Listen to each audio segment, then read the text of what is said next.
ये जब भगवान श्री राम के भ्राता लक्ष्मण जी को तीर लगा तो सुषेण वैद्य जो थे उन्होंने कहा कि वो संजीवनी बूटी लाई जाए।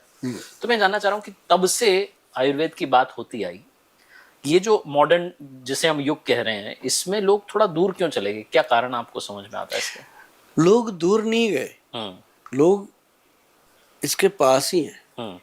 दूर जाने का एक बड़ा कारण ये हुआ कि लोग कंफ्यूज हो गए, ऑप्शन ज्यादा हो गए। ऑप्शन ज्यादा हो गए।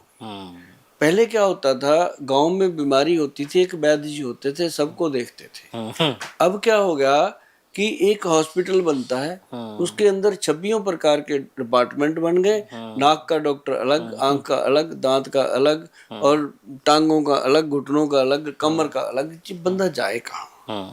फिर क्या हुआ, उसको करते करते वहां पे जब देखा कि इतने डिपार्टमेंट में आदमी घूम लिया, अब वो कहता है सर पैसे नहीं बचे, मेरे पैसे खत्म हो गए, अब क्या करूं? वो कहते हैं वो कैबिन है उसमें जा, वहां एक हेल्थ इंश्योरेंस वाला बैठा होता है। सही है कि गन्ने का पूरा रस निचोड़ता। हाँ। तो ये चीजें पहले वैद्य जी होते थे, वो आधी चीजें तो घर पे ही बता देते थे। अब हम बताते हैं लोगों को। मैं कहता हूँ 80% जो चीजें हैं अपने घर पे करो, जब आप ठीक हो जाओगे तो थैंक यू भेज दो, यार गोयल को इसी चीज की जरूरत है। तो भेजते हैं लोग, अच्छा लगता है।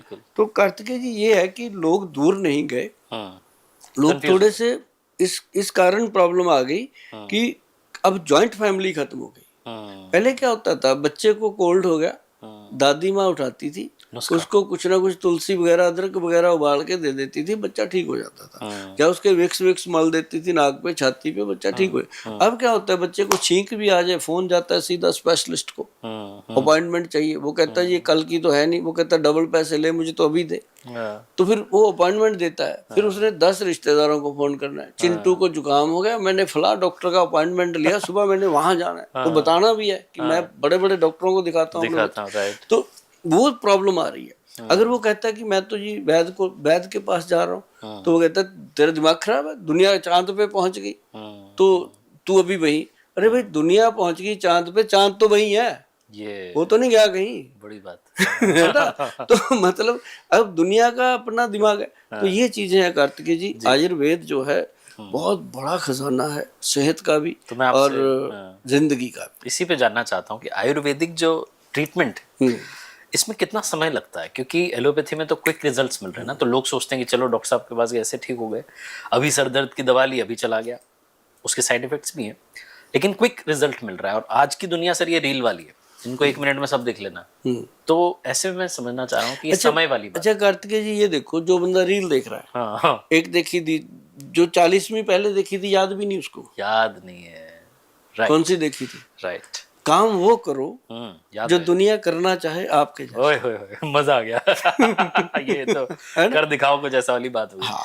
तो ये हाँ, उसके अंदर क्या है जी कि सारी चीजें जो हैं, अगर आप कहते हो कि क्विक असर करती है, तो आयुर्वेद उससे भी ज्यादा क्विक करती है।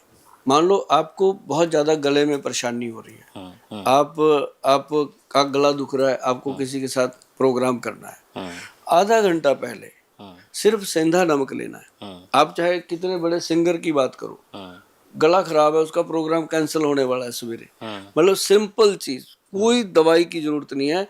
एक हनी लेना है 1 चम्मच, और आधा चम्मच सेंधा नमक जो रॉक साल्ट होता है, उसको मिक्स करके धीरे धीरे ऐसे चाट चाट के खाना है। उसके ऊपर चाय पी सकते हो या गर्म पानी। अगर चाय पीनी है तो उसको दूध निकाल दो, चीनी निकाल दो, प्लेन चाय की पत्ती को बॉईल करके पी लो। तो आप देखेंगे कि तुरंत यार आधे घंटे में बात करने के लायक हो गए। तो ऐसी बात नहीं, आयुर्वेद देर से काम वहां करता है जिसका घुटना टूटने को है, डॉक्टर कह रहा है ऑपरेशन होगा, तो वहां थोड़ी आयुर्वेद 10 मिनट में काम करेगा। तो 10 मिनट में तो फिर वहां कुछ भी नहीं काम कर रहा। राइट। तो आयुर्वेद को फिर समय चाहिए। 3 महीने में मैंने देखा जी, हमारे वैद्य हैं, उन्होंने एक काला गूंद का इजाद किया, कैप्सूल इजाद किया, उसके साथ पंचम हल्दी इजाद करी। मैं फार्मूलेशन बताऊंगा, लोग घर पे बना सकते हैं। तो वो लोगों को दिया कि पंचम हल्दी का आधा चम्मच पानी में, दूध में डालो, रात को 1 कप गर्म दूध में घोल करके 1 कैप्सूल काले गूंद का मुंह में रखो, वो दूध पी लो धीरे धीरे। और काले गूंद से बना हुआ तेल और क्रीम, तेल दिन में लगा लो, रात को क्रीम लगाओ हल्की सी।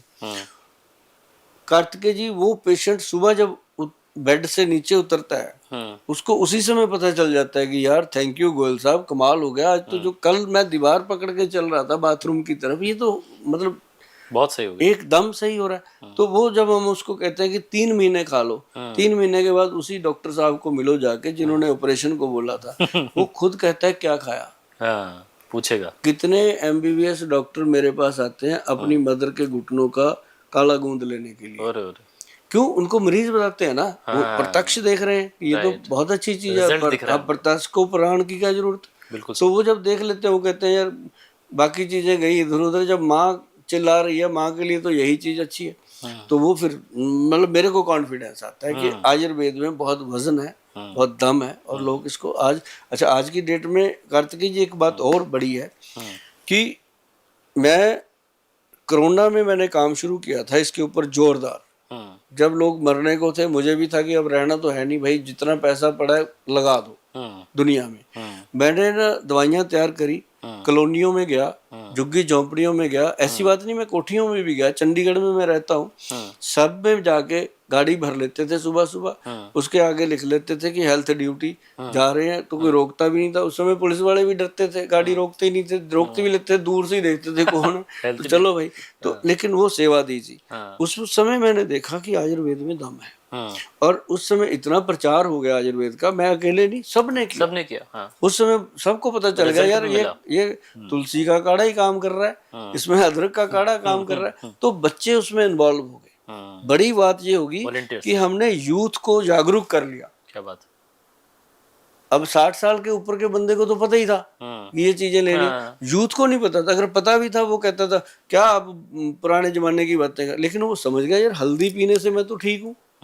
तो ये हमें मतलब अपने अंदर खुशी मिलती है, हम भगवान का थैंक यू करते हैं कि ये ड्यूटी उसने हमारी लगाई कि हम इस तरह का प्रचार करें कि आयुर्वेद हमारे बच्चों में हमने दोबारा से बो दिया और ये ऊपर उठ रहा है।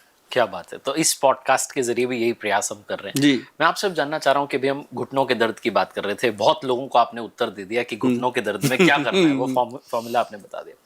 अब ये बताइए कि कैंसर जैसी जो बीमारियां हैं क्या इनका भी इलाज संभव है? हाँ, ये जरूरी बात है कि बहुत सारे लोग कैंसर के पेशेंट को मतलब असामी मान लेते हैं, डिमोटिवेट कर देते हैं असामी। कि ये पैसे कमाने की मशीन बन गया, इससे पैसा ले लो। ये गलत है। मतलब चलो अब एलोपैथी में चले जाओ, वहां तो वो बिल्कुल सही उसको राय देते हैं जो उनके पास है। अब मान लो आपके पास जो चीज आप वही बताओगे, राइट है ना, तो उनके पास है कीमो है, रेडियोथेरेपी है, वो उनको बता देते हैं पूरी ईमानदारी से कि ऐसे ऐसे होगा, ये होगा, यू डिसाइडेड राइट, ठीक है, कर करा के वो उसके बाद उसको ये भी बता देते हैं कि अब 40-50 दिन की जिंदगी है, इसकी सेवा कर लो। वो अपनी जगह बिल्कुल सही है, ठीक है, क्योंकि उनके पास जो था उन्होंने बता दिया। ठीक है। अब पेशेंट कहता है कि मैं क्या करूं, मैंने तो लाखों रुपया बर्बाद भी कर दिया, कीमो भी कराई, ये भी कराई, फिर मेरे को तो 45 दिन मिले। फिर वो हमारे जैसे वैद्यों के पास आ जाते हैं। जो चंडीगढ़ पंजाब का एरिया है, हरियाणा हिमाचल का जो एरिया है, वो पूरे का पूरा अपने इंस्टीट्यूट पे फेथ करता है, सुभाष गोयल के ऊपर फेथ करता है। उसका फेथ हमने कभी तोड़ने भी नहीं दिया। उसमें ना कार्तिकेय जी क्या है कि आयुर्वेदिक सिस्टम जो है, यदि किसी को भी कीमो लग रही है, किसी को रेडियोथेरेपी है, किसी की कोई और दवाइयां चल रही है, मैं कहता हूँ लाखों दवाइयां चलती हो, लाखों इलाज आप करा रहे हो, आप करोड़ोंपति अरबोंपति हो, आप जिंदगी नहीं खरीद सकते किसी की। उसके लिए मैं आपको बता दूं, बीच में एक वैद्य को घुसेड़ लेना जरूरी है। आयुर्वेद को उसके अंदर एंटर कर लो, जो आपका चल रहा है ट्रीटमेंट चलने दो, ठीक है। उसके अंदर आयुर्वेद में क्या है, एक सबसे बड़ी महत्वपूर्ण चीज है जी, CA7 विन कैप्सूल है, CA7 विन पाउडर है। उसके अंदर ग्रंथ का योग है जी, ये कोई हमारी अपनी प्रॉपर्टी नहीं है कि हम कहेंगे कि हमारे से ही मिलेगा। ये ग्रंथ का योग है। बहुत सारे विद्वान लोग हैं इसको बनाते हैं। जब ऐसे मैं बोलता हूँ ना जी, बहुत सारे जो वैद्य हैं बनाते हैं, लोगों को देते हैं। अब कैंसर के पेशेंट को ही देंगे और क्या करेंगे, है ना। मैं तो इसलिए बताता रहता हूँ कि मरीज को ही देंगे और क्या इसका किला बना लेंगे, तो वो देते हैं। तो अब देखो कार्तिकेय जी, 140 करोड़ की आबादी हो गई है अपने देश की। एक केला सुभाष गोयल कितने लोगों को दे सकता है? नहीं ना। मान लो 140 करोड़ में 1 करोड़ आदमी ने भी मुझे डिमांड कर दी कहाँ से आएगी? तो मैं तो भाग जाऊंगा इंडिया छोड़ के, कहाँ से दूंगा? सही है। क्यों? 1 करोड़ शीशी का मतलब है कि कितने ट्रक, हाँ है ना? सही है। मतलब इसलिए मैं नुस्खे बताता रहता हूँ कि सेवा आप करना। घर में बनाओ, किसी वैद्य जी की सलाह लेके बात करो कि गोयल साहब ने जो बताया था वैद्य जी बताओ, वो वैद्य जी आपकी हेल्प करेंगे। राइट। चाहे वो मेरी रिस्पेक्ट करते हुए करें, चाहे वो मेरे से खुंदक खाते हुए करें, लेकिन वो करेंगे क्योंकि उनके पास आप पहुंच गए, मैंने आपको एक वैद्य तक पहुंचा दिया। राइट। ठीक है ना जी? तो उसमें क्या है जी, एक तो व्हीट ग्रास पाउडर, एक मोरिंगा का पाउडर। जब भी कैंसर रोग के बारे में पता चलता है, ये 2 चीजें विधिवत देनी शुरू कर दो। इसके ऊपर कोई भी ऐसी औषध नहीं है जो कैंसर रोग से लड़ने की शक्ति रखती हो। ये आपको उतनी ही एनर्जी देती रहेगी। साथ में ये नॉर्मल चीज है, घर घर में पाई जाती है, किसी भी पंसारी से मिल जाएगा मोरिंगा का पाउडर, जो सहजना की फलियां होती हैं उसका, और व्हीट ग्रास, कणक के जवारे, गेहूं का जवारा, तो मिल जाता है। और एक जो मैं आपको अभी बता रहा था CA7 बिन, वो उसके अंदर है जी कैंसर गज केसरी रस। देखो कितनी बड़ी बात मैं खुलासा कर रहा हूँ, ये हजारों साल पुराने ग्रंथ में लिखा हुआ है नुस्खा। अब पहले भी इसका मतलब कैंसर तो होता ही होगा, तभी लिखा है उन्होंने। बिल्कुल सही। तो वो नुस्खा इतना कामयाब है जी, उसके अंदर हीरे की भस्म डली हुई है, सोने की भस्म डली हुई है, और उसके अंदर चांदी की भस्म डली हुई है। जितने मेरे वैद्य भाई बंधु हैं वो इस बात को जरूर मेरी को समझेंगे कि जहाँ हीरे की भस्म, जहाँ बजर भस्म डल गई, वो चीज कैंसर के रोगी के लिए फायदेमंद है। तो आपको मैं एक बात जरूर कहूंगा कि यदि किसी को कैंसर का प्रॉब्लम है तो वो जाकर के किसी अच्छे सुलझे हुए वैद्य की सलाह लें। उनको पहले ही बोल दें कि वैद्य जी हम आपसे दवाई लेने नहीं आए, आपकी सलाह लेने आए हैं, अपनी फीस ले लो, हमें बताओ।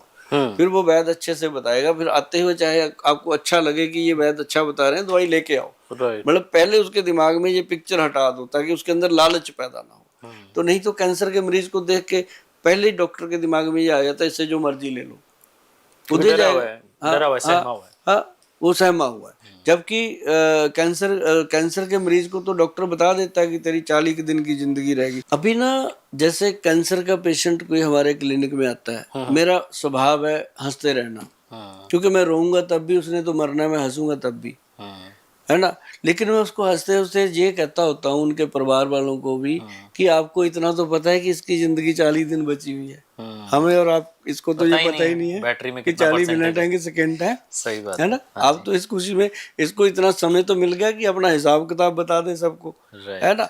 तो मतलब कहने का कि ये चीजों को पॉजिटिव लिया जाए। राइट। हाँ, तो कैंसर के मरीज के लिए हमारी यही सलाह रहती है कि अपने नज़दीक अच्छे वैद्य से, और बिल्कुल बिना डरे बिना दहले, जो होना है वो तो भगवान को पता है, लेकिन आप अच्छे से अपनी जिम्मेदारी को